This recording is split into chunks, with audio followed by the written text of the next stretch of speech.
ठरलं तर मग या मालिकेच्या येणाऱ्या भागात आपण एक जबरदस्त ट्विस्ट पाहणार आहोत। प्रियाला अडकवण्यासाठी अर्जुनने रचलेला ट्रॅप आता बरोबर कामाला आलेला आहे। खुनाच्या रात्री प्रिया खोटं बोलत होती याचे पुरावे सापडल्यानंतर आता प्रियाला कोर्टामध्ये बरोबर अडकवत अर्जुनने तिच्याकडून जे सत्य वदवून घेतलंय ते सत्य एकदम जबरदस्त आहे। या सगळ्यामध्ये आता खुनाच्या रात्रीचं स्टेटमेंट प्रियानं दिलं आहे की मी इथे लपले होते, मी तिथे लपले होते, किंवा या सगळ्यामध्ये मधुभाऊंना गोळी मारताना मी बघितलं। हे अर्जुनला समजलंय की हे सगळं खोटं आहे आणि प्रियाचं रेकॉर्डर स्टेटमेंट जे आहे ते कोर्टात सादर करत एक एक गोष्टी रेकॉर्डेड स्टेटमेंटनुसार कशा खोट्या आहेत हे अर्जुनने कसं सिद्ध केलंय, खूप मोठा डावपेच खेळत दामिनी देशमुख हिला पण कसं चितपत केलंय हे आपण सगळं पाहूयात। अर्जुन मधुभाऊंना वचन देतो, मधुभाऊ काहीही झालं तरीसुद्धा या तुमच्या अपमानाचा मी बदला घेणार आहे, हे मी तुम्हाला वचन देतो। आज प्रियाने तुमच्या बाबतीत जे काही केलंय ते सगळं व्याजासकट तिला परत देईन हे माझं तुम्हाला वचन आहे। आता तरी या सगळ्यामध्ये मधुभाऊ तुम्ही हे घर सोडून जाणार नाहीयेत ना, प्लीज, असं म्हणत अर्जुनने आपल्या वडिलांसारख्या सासऱ्यांना पूर्णपणे सपोर्ट केलेला असतो। मग त्यामुळे मधुभाऊ थांबतात। फायनली अर्जुन सांगतो, चला आपल्याला आश्रमात जायचं आहे, आश्रमात जाऊन या केसचा सगळा सोक्षमोक्ष एकदाचा लावून टाकायचा।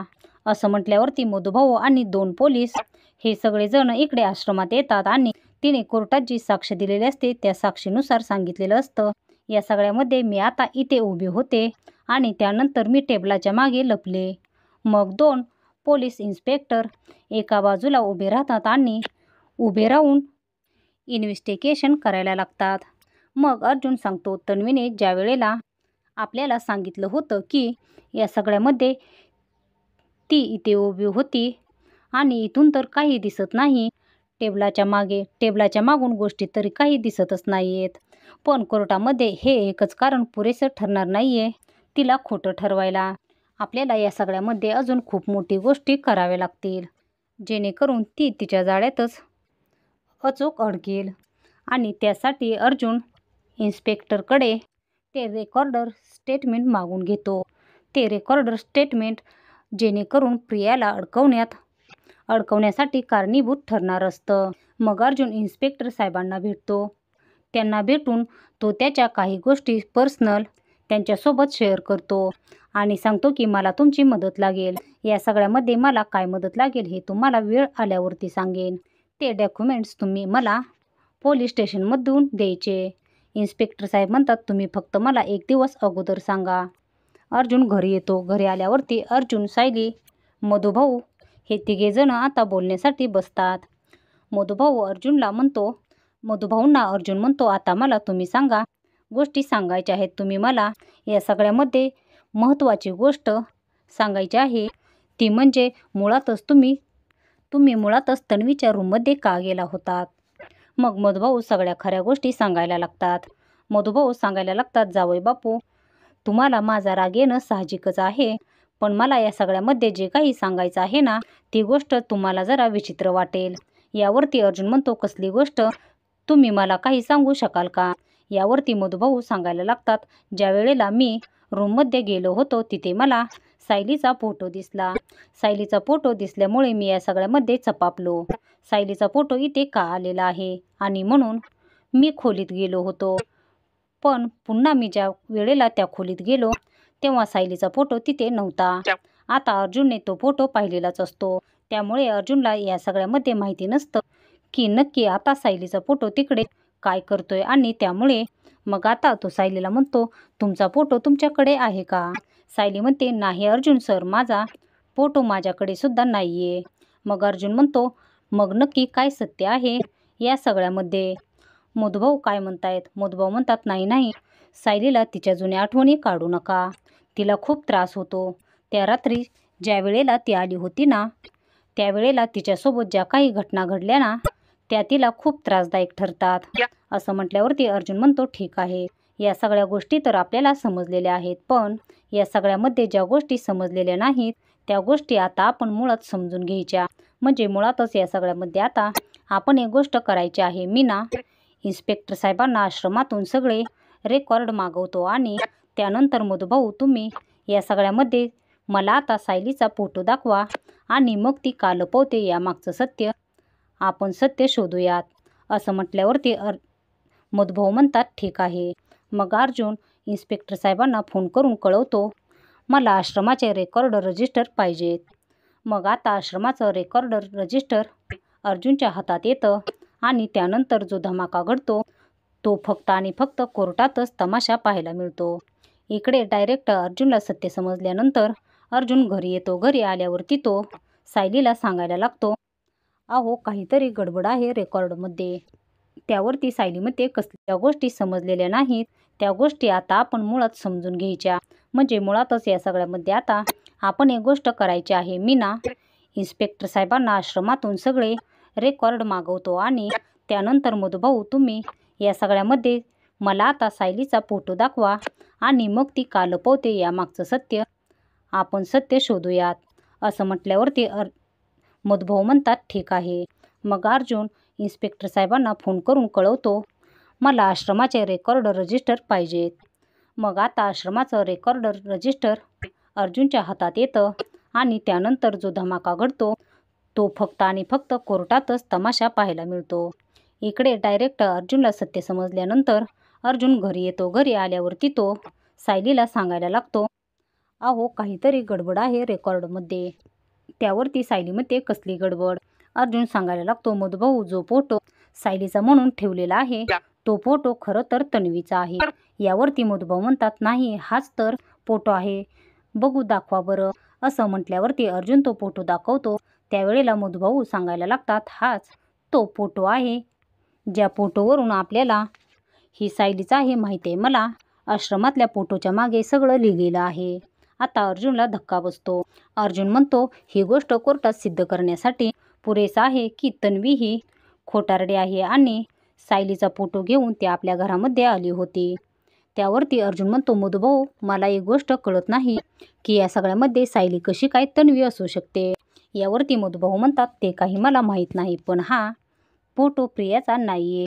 अर्जुन म्हणतो या सगळ्यावरती आपल्याला इन्व्हेस्टिगेशन करायला पाहिजे आणि ते इन्व्हेस्टिगेशन करण्यासाठी आपल्याकडे एकच दिवस आहे आणि उद्याच्या डेटची दामिनी देशमुख यांनी तारीख घेतलेली आहे आणि त्यामुळे उद्याच्या डेटची जी तारीख आहे त्या तारखेला आपल्याला सगळ्या गोष्टी हजर करून सांगितल्या पाहिजेत आणि त्याशिवाय दुसरा पर्याय नाही. मग अर्जुन कोर्टाच्या तारखेला हजर राहतो.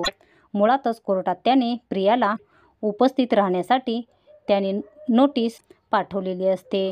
ज्यावेळेस प्रियाला नोटीस पाठवलेली असते तेव्हा ती रविराजांकडे येते. आता मला का बोलवलं असेल माझ्यावरती काय आहे अर्जुनचं.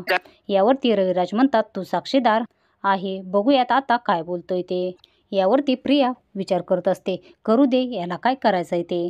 काहीही झालं तरी सुद्धा या सगळ्यामध्ये मी काही आता यांना भीक घालणार नाहीये. काहीही झालं तरी सुद्धा बाबा माझ्या पाठीशी आहेत. मग तोपर्यंत कोर्टाची तारीख येते. ती महिपत सायलीला सांगत असतो तुझे 3:13 वाजणार म्हणून समज. दामिनीला आता रविराज भेटतात. रविराज म्हणतात माझ्या मुलीला या कोर्टामध्ये बोलवण्यात आले त्याचं काय कारण असू शकेल हे मला समजेल का. यावरती दामिनी सांगायला लागते हे बघा तिची साक्ष काढणं महत्त्वाचं आहे आणि त्यासाठी तिला इकडे बोलवलं आहे पण म्हणून तुम्ही घाबरून जाऊ नका. काही झालं तरी तो अर्जुन सुभेदार या सगळ्यामध्ये कोणतीही गोष्ट करू शकत नाहीये. असं म्हटल्यावरती आता रविराज सांगायला लागतात तसं काही घाबरण्याचं कारण नाहीये कारण माझ्या मुलीनं काही चुकीचं केलेलं नाहीये पण या सगळ्यामध्ये तिची इन्व्हेस्टिगेशन होणार आहे म्हणून ती जरा घाबरलेली आहे. दामिनी म्हणते काळजीच करू नका मी जोपर्यंत तिकडे आहे तोपर्यंत टेन्शन नाही. कोर्टात केस सुरू होते. त्यावरती दामिनी म्हणतात आज तर अर्जुन वकिलांनी इकडे तर शाळाच भरवलेली आहे. अर्जुन म्हणतो शाळा भरवली की नाही हे मला माहीत नाही पण दामिनी देशमुख मी तुम्हाला एक गोष्ट सांगू इच्छितो की तुमच्या क्लायंटला तुम्ही सोडवलेत. आतापर्यंत तुमच्या क्लायंटला सोडवण्याची प्रोसेस पूर्ण झालेली आहे. मग जर का तुमच्या क्लायंटची प्रोसेस पूर्ण झाली असेल तर खुनाच्या केसवरती बोलायचं आहे की तुम्हाला अजून या सगळ्यामध्ये काही गोष्टी सांगायच्या आहेत हे तुम्ही मला सांगा असं म्हटल्यावरती दामिनी म्हणते, नाही नाही, मी काय इथे खेळ खेळायला आले का?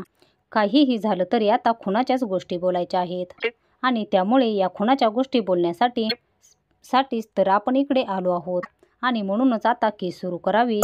आजची केस ही खुनाच्या संदर्भातच असणार. मग अर्जुन सांगायला लागतो, ठीक आहे.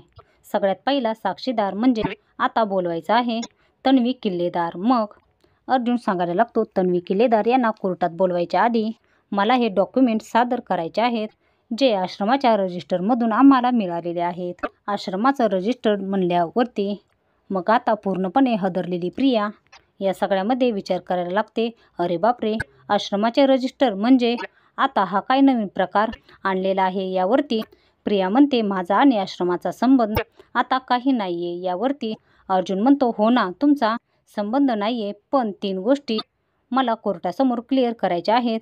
सगळ्यात पहिलं तुमचं रेकॉर्ड स्टेटमेंट, त्यानंतर आश्रमातली तुमची पोझिशन आणि त्यानंतर तुम्ही आतापर्यंत जे काही केलं तन्वी किल्लेदार म्हणून ते सगळं. प्रिया गडबडते.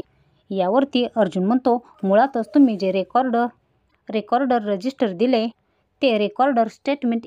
अर्जुन रेकॉर्डर स्टेटमेंट लावायला लागतो आणि त्या रेकॉर्डर स्टेटमेंटमध्ये प्रियाने सांगितलेलं असतं की मी ज्या वेळेला एंटर झाले त्यावेळेला मधुभाऊंची माझ्याकडे पाठ होती आणि मधुभाऊ विलासकडे गोळी चालवत होते. मधुभाऊने विलासला गोळी चालवली, मी तिकडून पाहिली. अर्जुन म्हणतो, मुळातच काल आम्ही तिकडे गेलो होतो. काल ज्या वेळेला गेलो होतो त्यावेळेला त्या ठिकाणी मुळातच बसून काही दिसत नव्हतं. ज्या ठिकाणी तन्वी किल्लेदार यांनी सांगितले की मी इथे बसलेले आहे, मी बसून हे सगळं पाहत होते, पण तिथे बसून काही गोष्टी दिसलेल्या नाहीयेत. ही गोष्ट आता कोर्टाने नोट करण्यात यावी आणि तन्वी किल्लेदार यांची साक्ष खोटी आहे हे कोर्टानं मान्य करावं. यावरती रविराज म्हणतात, मुळातच माझी मुलगी खोटं का बोलेल? यावरती मग अर्जुन म्हणतो, मी सिद्ध करतो ते खोटं का, कारण ज्या ठिकाणी मधुभाऊ होते तो हा व्हिडिओ. असं म्हणत काल रात्री रेकॉर्ड केलेला व्हिडिओ सुद्धा कोर्टासमोर सादर केला जातो आणि अर्जुन म्हणतो, मी ज्या ठिकाणी बसलो होतो त्या ठिकाणाहून हा व्हिडिओ काढलेला आहे. या व्हिडिओमध्ये मुळातच काहीही दिसत नाहीये आणि काहीच न दिसल्यामुळे ही खोटं बोलते आहे, या गोष्टी सिद्ध होत आहेत. असं म्हणत अर्जुनने आपलं स्टेटमेंट कोर्टासमोर दिल्यावरती अर्जुन म्हणतो, हे एक झालं, या खोटं बोलतायत. परंतु मुळातच आणि तन्वी किल्लेदार यांनी सांगितले की मी इथे बसलेले आहे, मी बसून हे सगळं पाहत होते, पण तिथे बसून काही गोष्टी दिसलेल्या नाहीयेत. ही गोष्ट आता कोर्टाने नोट करण्यात यावी आणि तन्वी किल्लेदार यांची साक्ष खोटी आहे हे कोर्टानं मान्य करावं. यावरती रविराज म्हणतात, मुळातच माझी मुलगी खोटं का बोलेल? यावरती मग अर्जुन म्हणतो, मी सिद्ध करतो ते खोटं का, कारण ज्या ठिकाणी मधुभाऊ होते तो हा व्हिडिओ. असं म्हणत काल रात्री रेकॉर्ड केलेला व्हिडिओ सुद्धा कोर्टासमोर सादर केला जातो आणि अर्जुन म्हणतो, मी ज्या ठिकाणी बसलो होतो त्या ठिकाणाहून हा व्हिडिओ काढलेला आहे. या व्हिडिओमध्ये मुळातच काहीही दिसत नाहीये आणि काहीच न दिसल्यामुळे ही खोटं बोलते आहे, या गोष्टी सिद्ध होत आहेत. असं म्हणत अर्जुनने आपलं स्टेटमेंट कोर्टासमोर दिल्यावरती अर्जुन म्हणतो, हे एक झालं, या खोटं बोलतायत. परंतु मुळातच रविराज किल्लेदार यांची जर का मुलगी म्हणवत असतील तर या सगळ्यामध्ये पुरावा हवाच आहे ना, कारण या रविराज किल्लेदार यांची मुलगी आहेत तर माझ्याकडे सगळे पुरावे आहेत, पुरावे कोर्टासमोर सादर करतो. असं म्हणत अर्जुनने कोर्टासमोर पुरावे सादर करून दाखवलेलं असतं की खोटेपणाचा कळस म्हणजे हे रजिस्टर. अर्जुन म्हणतो, हे रजिस्टर आता आम्ही वात्सल्य आश्रमातून आणलेलं आहे. या सगळ्यामध्ये आता अर्जुन जोरात ओरडून सांगतो, मुळातच तन्वी किल्लेदार नाहीयेत. प्रिया चांगलीच गडबडते आणि म्हणते, काय बोलताय तुम्ही? बाबा बघा ना. यावरती सायलीला कळत नाही की नक्की आता अर्जुन सरांना काय सिद्ध करायचं आहे. दामिनी ऑब्जेक्शन घेते, मिलॉर्ड, ही केस खुनाची आहे. मुळातच तन्वी किल्लेदार खरी आहे की खोटी आहे ही केसच नाहीये. जर का मुळातच ही ती केसच नाहीये तर अर्जुन सुभेदार माझ्या शिलाला अडकवण्याचा जो काही वायफळ प्रयत्न करताय. आता यावरती दामिनीला खोडत अर्जुन सांगायला लागतो, मागच्या वेळेला केस होती ती आता सोडवण्याची साक्षीला. या वेळेला केस आहे खुनाची, हा खुनाचा संदर्भ आहे आणि त्या संदर्भात आता मला बोलायचं आहे. असं म्हणत मग आता या सगळ्यावरती दामिनीला तोंड बंद करून बसायला लागतं आणि मग मात्र या सगळ्यामध्ये दामिनी काहीच बोलत नाही. अर्जुन बोलायला सुरुवात करतो. अर्जुन सांगायला लागतो, या सगळ्यामध्ये साक्षी हा खरा असला पाहिजे. आता तुम्ही मला सांगा, तन्वी किल्लेदार कोणत्या बेसवरती तन्वी किल्लेदार म्हणून या सगळ्यामध्ये आता घरी आला तर रविराज किल्लेदार यावरती प्रिया आता सांगायला लागते, मी मुळातच त्यांची मुलगी आहे. माझ्याकडे जे गाठोडं होतं, ज्या बाईने मला आता नेलं होतं, ती बाई स्वतः येऊन रविराज किल्लेदार यांना सांगायला लागली की या सगळ्यामध्ये मी आता त्यांची मुलगी आहे. अर्जुन म्हणतो, ठीक आहे, मग आता मधुकर पाटील हे आपल्याला सांगतील की सत्य काय आहे. तर मधुकर पाटील, तुम्ही सत्य सांगा. प्रियाला चक्कर येते, प्रिया खाली कोसळते. यावरती तिला पाणी देऊन अर्जुन उठवतो. उठा, काहीही करायची गरज नाही. सायली म्हणते, प्रिया उठ, तुझे ही नाटक याच्या आधी पण झालेत. अर्जुन म्हणतो, झालं, आता बऱ्या झाल्यात. मधुकर पाटील सांगतात की मधुकर पाटील कोर्टाला सांगतील की सत्य काय आहे ते. मग आता मधुभाऊ बोलायला उठतात. मधुभाऊ सांगायला लागतात, कोणतीही बाई हिला इकडे घेऊन आलीच नव्हती. या सगळ्यामध्ये आता ती बाई नाही तर ही मला एका नर्सरीच्या कपड्यामध्ये सापडलेली मुलगी होती. आणि त्यानंतर मग त्यावेळेला कशाप्रकारे हिने डाव साधला किंवा हिने या सगळ्यामध्ये ही रविराज किल्लेदार यांची मुलगी बनून आली हे काहीच माहीत नाही आहे. त्यानंतर मला जे काही समजलं ते म्हणजे रविराज किल्लेदार यांची मुलगी आहे. पण काल ज्या वेळेला गोष्टी क्लिअर झाल्या त्यावेळेला मला सगळं सत्य समजलं की आता ती एक गाठोडं घेऊन ती घरी गेली होती. गाठोडं घेऊन ज्या वेळेला ती गेली आणि त्याचमुळे त्या गाठोड्यामुळे ती तन्वी किल्लेदार आहे हे सिद्ध केलं. पण मुळातच ती तन्वी किल्लेदार नाही, कारण ते गाठोडं काल मी ज्या वेळेला पाहिलं ना त्यावेळेला मला समजलं की ते गाठोडं तिचं नाहीच आहे. मग त्याच्यामधले जे पुरावे आहेत आणि ते पुरावे घेऊन मी इकडे आलेलो आहे. असं म्हणत अर्जुन आश्रमातले रजिस्टर समोर ठेवतो. त्यावेळेला सगळ्यांना धक्का बसतो. रविराज पण हादरतात.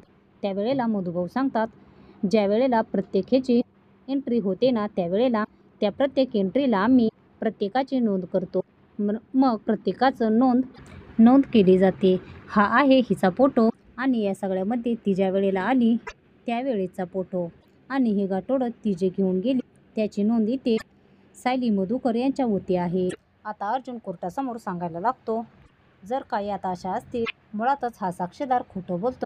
आता ती तन्वी किल्लेदार आहे नाही ही गोष्ट जरी गौड असली, तिने गाठोडं चोरलंय हे मधुभाऊ स्वतः सांगतायत की तन्वी किल्लेदार आहे की नाही हे सिद्ध करायचं असेल तर तिच्या वडिलांनी ते सिद्ध मुळातच करावं. पण त्यासाठी तो माझा विषयच नाही. माझा विषय इतकाच आहे की तन्वी किल्लेदार या खोटं बोलतायत. मग जर का या खोटं बोलत असतील तर त्यांनी एका खोट्या माणसाची साक्ष का घ्यायची. आणि मुळातच रविराज किल्लेदार यांनी या गोष्टीचा विचार करावा. विचार करून स्वतःच्या डोक्याने हा निर्णय घ्यावा की नक्की योग्य काय अयोग्य काय आहे. असं म्हणत अर्जुनने ही केस कोर्टासमोर मांडतात. शेवटचं क्लोजिंग स्टेटमेंट देत आता अर्जुन सांगायला लागतो, ज्या साक्षीदाराने मुळातच आमच्या घरात सुद्धा हिने मधुभाऊंवरती हार चोरण्याचा आरोप केला, परंतु सिद्ध काहीच झालं नाही. हार चोरला, त्यानंतर खून केला, हे सगळे आरोप कोण करतंय किंवा या सगळ्याचा साक्षीदार कोण आहे. जी एक खोटारडी मुलगी आहे आणि मग त्या खोटारड्या मुलीचा आपण किती विचार करायचा ही सुद्धा गोष्ट आता कोर्टाने लक्षात घ्यावी. आणि माझं स्टेटमेंट हे शेवटचं स्टेटमेंट. आता दामिनीला बोलण्याची संधी दिली जाते. ज्या वेळेला दामिनीला बोलण्याची संधी दिली जाते त्यावेळेला या सगळ्यामध्ये दामिनी सांगायला लागते, मुळातच ही केस मी आत्ता घेतली. मुळातच केसचा पैलू मला माहीत नाही. साक्षीला सोडवणं आणि त्यानंतर केस लढवणं खुनाची इतकंच मला माहिती आहे. तर या सगळ्यामध्ये याचा स्टडी करण्यासाठी मला वेळ पाहिजे. दामिनी कोर्टाकडून वेळ मागून घेते. कोर्टाकडून वेळ मिळतो आणि प्रिया नालायकीला वेळ मिळतो या सगळ्यामधून वाचण्यासाठी. आता पुन्हा एकदा स्वतःला आता दामिनी वेळ मागून घेतात आणि प्रिया खोटारडे सगळे पुरावे सादर करत आता या सगळ्यामध्ये स्वतःला पुन्हा एकदा